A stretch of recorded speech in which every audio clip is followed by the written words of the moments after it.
Thank you. I am Adam Isaiah, and welcome to another episode of the MK Ultra Mind Manipulation series. Here, you will find out and learn what has been happening and in play for many, many years, a program that was created and aimed to manipulate the masses and control intelligence. All I offer is the information that is already out here, and that has been out here for many years in plain sight. The truth has always been visible. Nothing is or was ever hidden. That's the secret of this elite hidden hand. In the last video, we spoke about Timothy Leary and his many interesting connections with other prominent figures connected to the CIA's MK Ultra Mind Control program, as well as the Gateway Project. As we continue this journey down the path of the dark secrets of mind control, we will come across many familiar names that are being used today, and what we know as truth communities. What are truth communities? Truth communities, also known as truther communities, refer to online and offline groups of individuals who share common beliefs, interests, and values related to seeking truth and questioning mainstream narratives.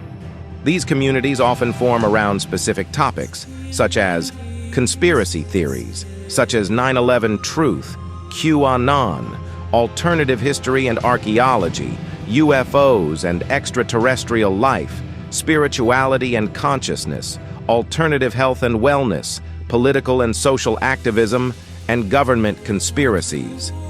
Truth communities provide a sense of belonging and support for individuals who may feel isolated or marginalized due to their unconventional beliefs. They often share information, resources, and personal experiences, and may engage in discussions, debates, and activism. While truth communities can provide a platform for free speech and open inquiry, some have been criticized for promoting misinformation, conspiracy theories, and harmful ideologies. It's essential to approach these communities with critical thinking and discernment. Some other truth community groups include flat earthers. They believe the earth is flat, rejecting scientific evidence of a spherical earth.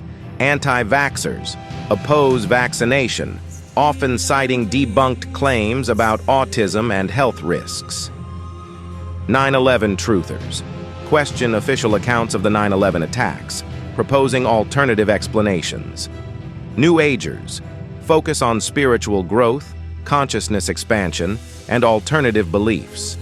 Ancient alien theorists believe extraterrestrial beings visited Earth in the past, influencing human history.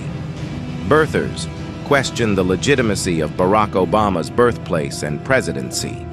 Chemtrail conspiracy theorists believe white trails behind airplanes are harmful chemicals. Illuminati researchers investigate alleged secret societies controlling world events. JFK assassination researchers explore conspiracy theories surrounding John F. Kennedy's death. Health freedom advocates oppose mainstream medicine, promoting alternative health practices. Exopolitics enthusiasts engage with alleged extraterrestrial life and secret government interactions. Red pill enthusiasts focus on conspiracy theories, alternative history, and controversial ideas. Astrology communities. Some other communities adopt astrology along with other spiritual practices with numbers and planets. Numerology and gematria communities use number predictions that match with astrology. Some concepts, like Pythagorean gematria, assigns specific numerical values to different letters in the alphabet to uncover deeper meanings and connections within a given text or concept. The Chaldean system is another system that assigns specific numerical values to different letters in the alphabet to uncover deeper meanings and connections within a given text or concept. Life path number. This number is calculated based on an individual's birth date and is believed to reveal the individual's personality traits, strengths and weaknesses, and life journey. Destiny numbers. This number system is calculated based on an individual's birth date and is believed to reveal the individual's life purpose and potential. Soul purpose number. These numbers are calculated based on an individual's name and is believed to reveal the individual's soul purpose and life journey. Angel numbers. These are repetitive number sequences that are believed to carry messages from angels or spiritual beings. Numerology and astrology compatibility. This is the belief that certain numerology numbers are more compatible with certain astrological signs than others. Numerology and astrology significance. This is the belief that certain numbers hold certain spiritual significance in certain astrological signs. It is essential to approach numerology, gematria, and astrology with a critical and open-minded perspective, recognizing both their cultural significance and limitations.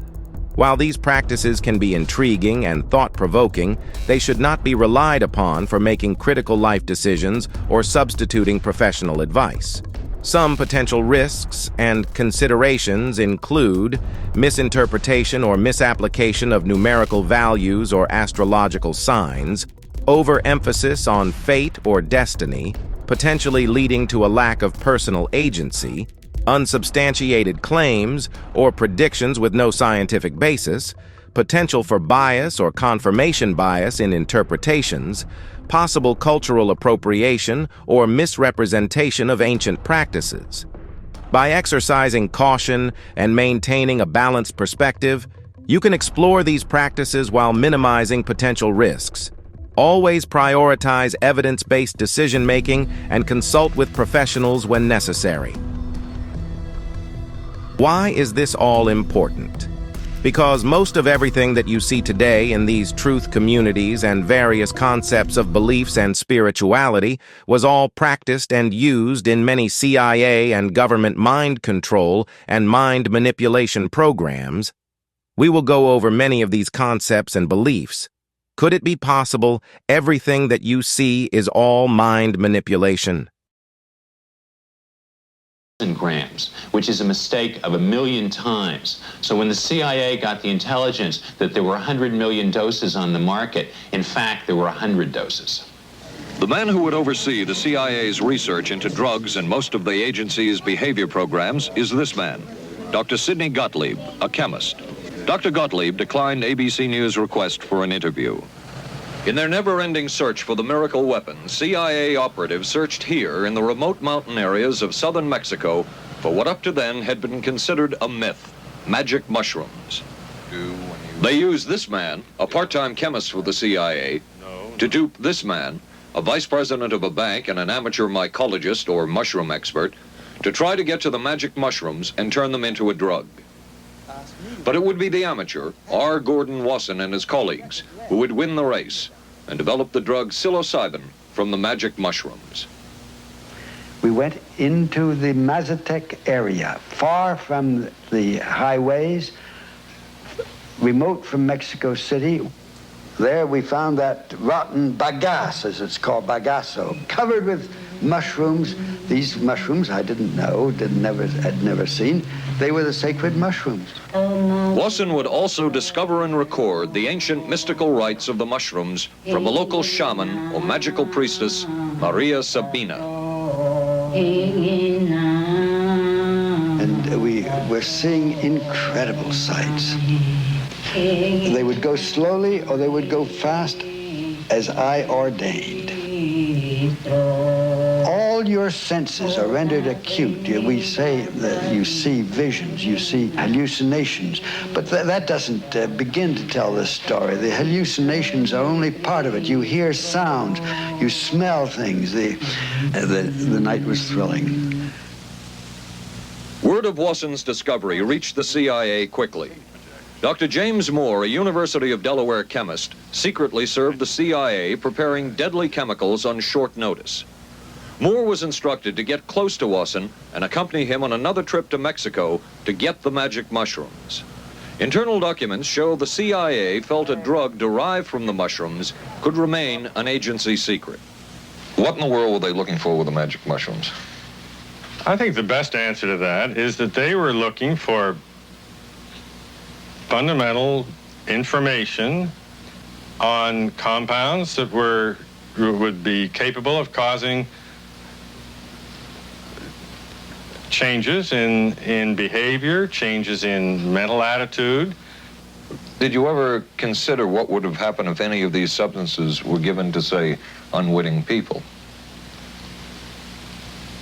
Oh, I don't remember having considered that specifically. What if you, I trust perhaps you've thought about it. Well, I haven't worried about it. Your question again, what would I have thought had I known that any of these substances would have been given to unwitting persons? You mean a hostile agent of another government? No, I mean that was probably one of the things I had in mind. I mean testing it out on an American citizen. I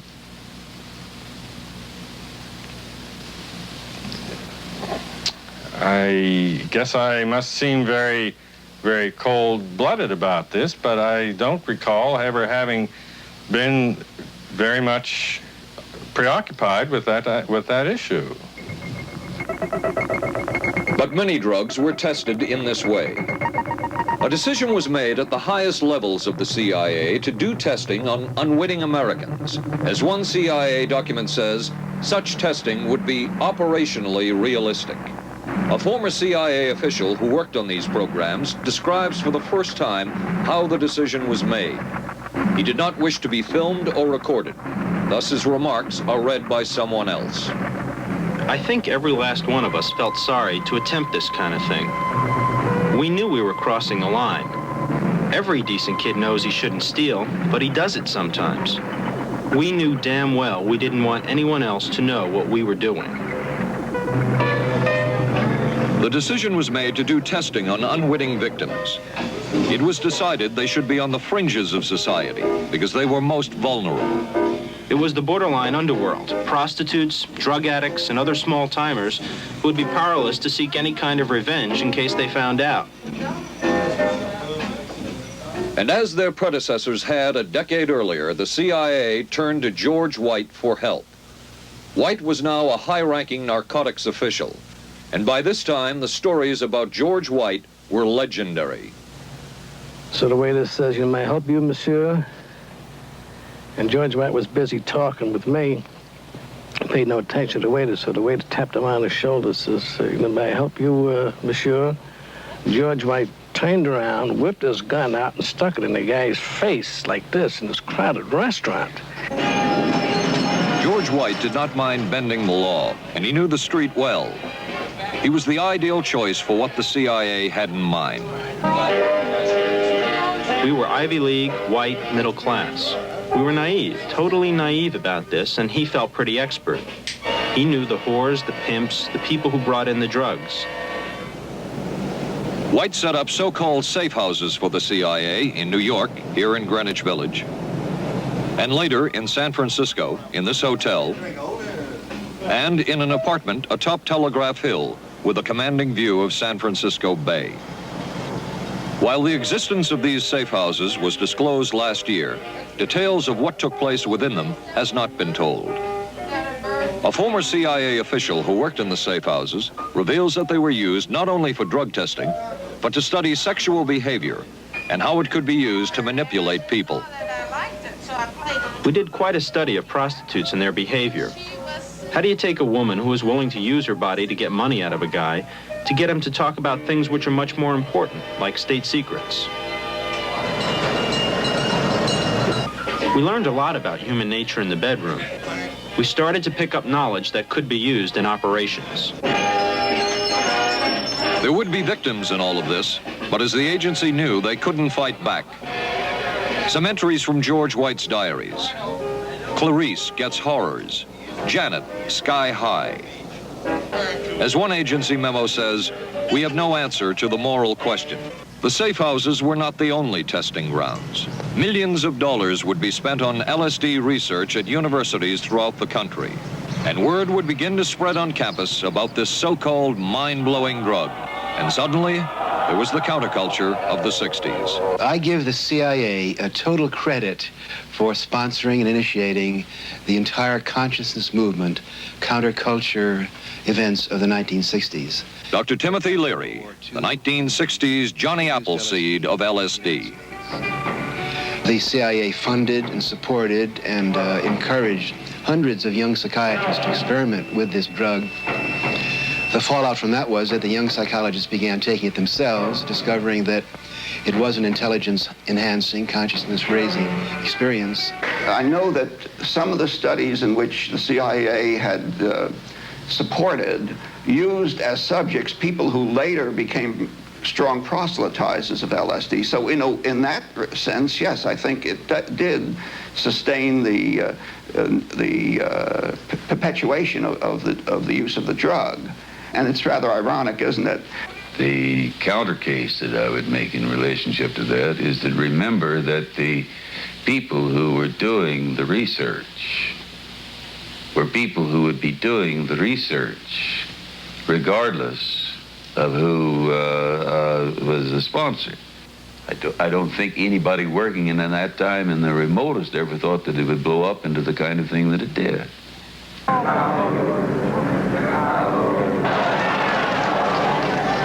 History will judge the role of the CIA and other intelligence agencies in unwittingly contributing to the counterculture of the 60s through their intense interest in LSD and other hallucinogenics. But for the moment, at least, the argument can be made that the CIA helped usher in the age of Aquarius.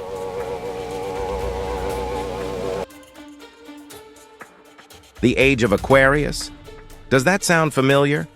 So why was LSD so important to the U.S. government? Well, we all know the answer to this question: mind control. Psychedelics, particularly LSD, were used by the CIA in the 1950s and 1960s as part of the MK-Ultra program, a secret mind control project. The goal was to investigate the potential of psychedelics for 1. Mind control, altering subjects' thoughts, beliefs, and behaviors. 2. Interrogation, enhancing the effectiveness of interrogation techniques. 3. Brainwashing, creating a vulnerable state for programming new information. 4. Psychological warfare, developing techniques for influencing enemy agents or assets. The CIA conducted numerous experiments, often without informed consent, using LSD and other psychedelics too. 1. Induce altered states of consciousness. 2. Enhance suggestibility. 3. Create amnesia. 4. Alter personality traits. 5. Induce hallucinations and delusions. These experiments were often unethical, inhumane, and illegal. They led to long-term psychological damage for many participants and some deaths. The program was eventually exposed and shut down in the 1970s. Some notable examples of CIA psychedelic experiments include 1. The Stanford Research Institute, SRI, experiments. 2. The Edgewood Arsenal experiments. 3. The Montreal experiments, involving Dr. Ewan Cameron. 4. The Operation Midnight Climax experiments using LSD and sexual manipulation. They say these experiments were widely condemned, leading to significant changes in human subject research regulations and the establishment of informed consent protocols. Are we to believe that?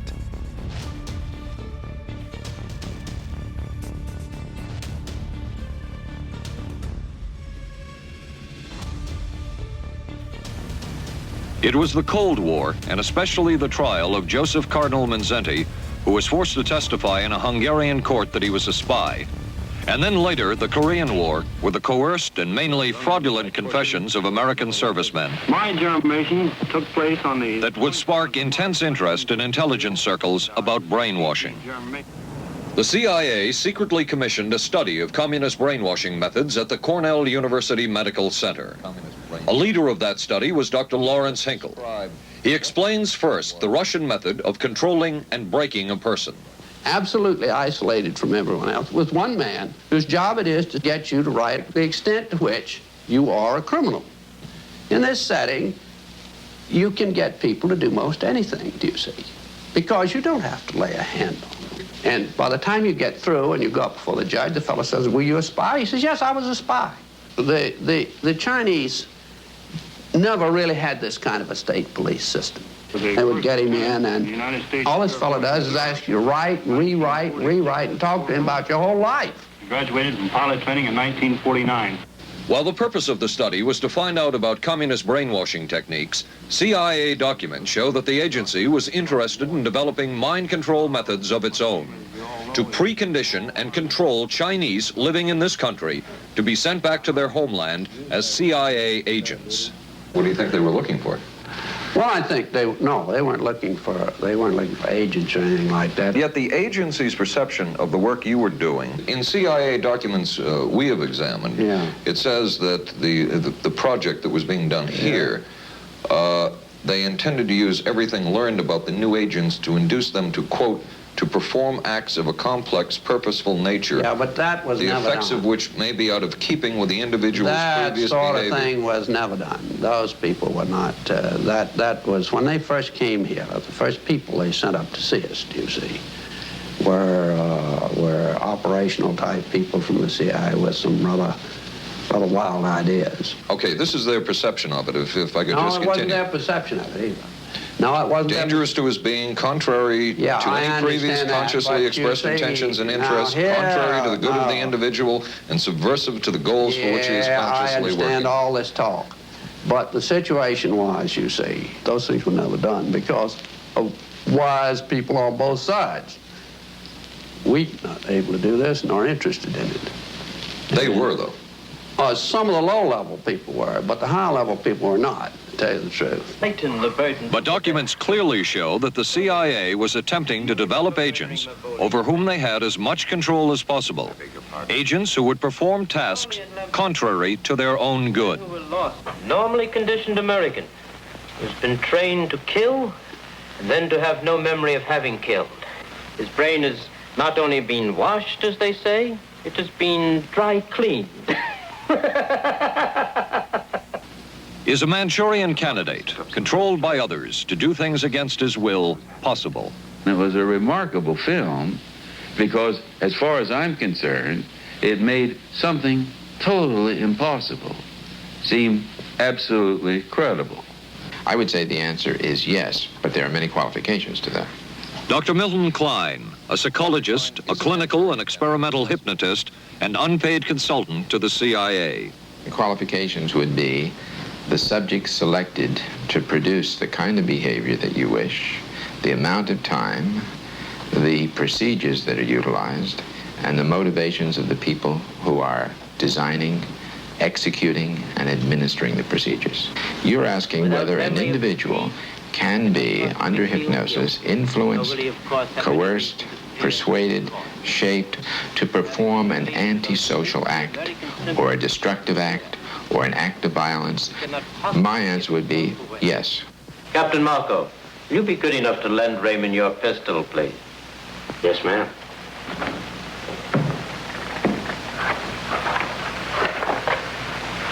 Thanks, Ben. Sure, kid. Shoot Bobby, Raymond. Through the forehead. Yes, ma'am.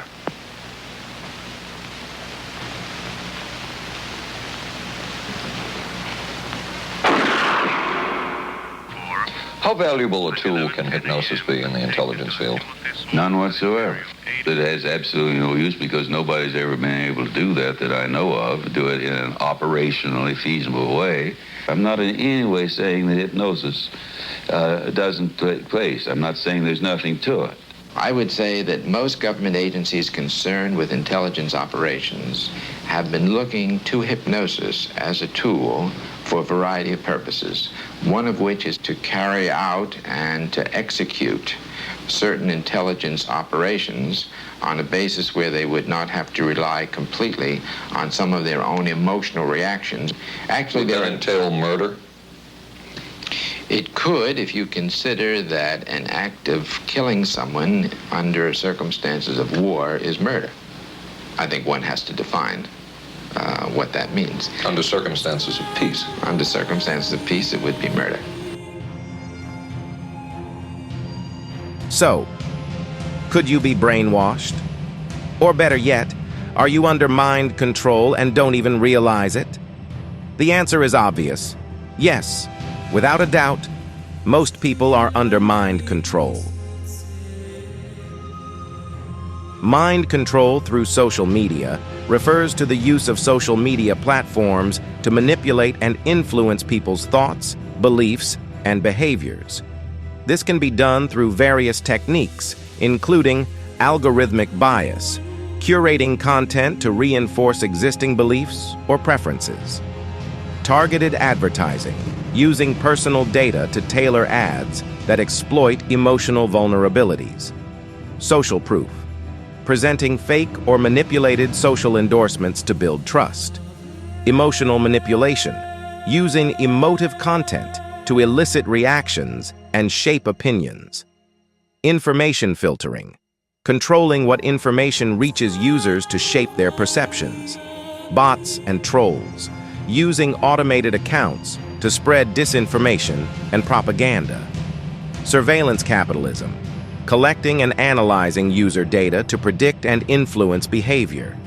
These techniques can be used to shape political opinions, influence consumer behavior, spread disinformation and propaganda, manipulate public opinion, control narratives. It's essential to be aware of these techniques and to critically evaluate the information presented on social media to avoid falling victim to mind control tactics. There have been many instances where the CIA and U.S. government agencies have acknowledged using social media and other online platforms for influence operations, propaganda, and psychological warfare. Here are a few examples that date back into the 1950s and 1960s, and many continue today. Let's start off with Operation Mockingbird, 1950s through the 1960s. This was a CIA program to influence media and shape public opinion. Project Stargate, 1970s through the 1990s, was a CIA program exploring the use of psychic phenomena for military and intelligence purposes. This coincided with MK Ultra as well as the Gateway program. These programs are far from finished. They are still being used in different forms today. In 2011, the U.S. military's DARPA, Defense Advanced Research Projects Agency, launched the Social Media in Strategic Communication, SMISC program, to analyze and influence social media. Also, in 2018, the U.S. Special Operations Command, SOCOM, admitted to using social media for psychological operations. Then, as Recent 2, in which documents were released in 2020, revealed the CIA's plans to use social media and other online platforms for influence operations. These admissions and revelations highlight the importance of critical thinking and media literacy when engaging with social media and online information. Keep in mind that the extent and scope of these operations are often classified, and more research and investigation are needed to fully understand the current landscape of government-led influence operations on social media. Now, are you starting to understand and realize how deep the mind control has gone? Even as we are approaching this election year, these operations are becoming more and more obvious and blatant, especially in the so-called online truth communities, which have become a huge target and agenda for mind control for many years. You have to understand. The powers that be and the elites only stay in power because they keep the minds of the masses manipulated and controlled. Always remember the ones who created currency and paper money. Do not need it. It's an illusion. What they need is you to conform and perform. Stay tuned for part 3 when we take a deep dive down some of the mind control rabbit holes that have been used on online truth communities and platforms on and off the internet. This mind manipulation and control dates back a very long time, as we discussed in part 1. So thank you. Stay blessed, stay aware, and stay very vigilant. I am Adam Isaiah, and this has been another episode of the MK Ultra Mind Control series.